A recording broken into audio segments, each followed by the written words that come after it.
దేవుడు తెలంగాణ దేవుడు, ఆంధ్ర దేవుడు అలా ఉంటారా? తెలంగాణ వెంకటేశ్వర స్వామి, ఆంధ్ర వెంకటేశ్వర స్వామి, అలాగే తెలంగాణకు మన తమిళనాడుకు సుబ్రహ్మణ్య స్వామి, ఆంధ్రాకు మన మోపిదేవి సుబ్రహ్మణ్య స్వామి, అందరూ ఒకటే. రకరకాల స్థానాల్లో నమ్మకాలను బట్టి ఉంటారు.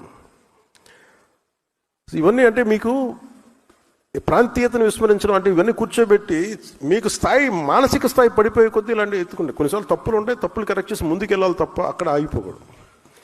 మిగతా వాళ్ళు ఎవరైనా మాట్లాడితే మీరు అలాంటి డిబేట్స్లో మీరు వెళ్ళకండి. పదవి బాధ్యత కింద చెప్తున్నా, అలాంటి డిబేట్స్కి మీరు వెళ్ళకండి.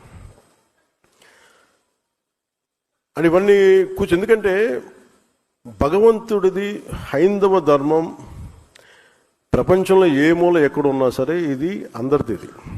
అలాగే తిరుపతి బాలాజీకి డబ్బులు రిలయన్స్ అంబానీ గారి దగ్గర నుంచి మొహరుమూరు, ఇందాక నిన్న చెప్పిన ఢిల్లీ నుంచి ఒక ఆడబిడ్డ కూడా వచ్చి హుండీలో డబ్బులు వేస్తారు. ఆ డబ్బులు ఎక్కడికి వెళ్ళాలి ఏంటి అనేది అది స్వామివారి, అది వారిష్టం. అది ఆయన ఎవరి ద్వారా నోటు పలికిస్తారు, ఎవరి ద్వారా చేయిస్తారో అది ఆయనది, అది మనకు సంబంధం లేదు. అందుకని ఇది అంటే ఇలాంటి వివాదాల్లో మీరు అనవసరంగా వెళ్ళకండి, నా ఉద్దేశం అది.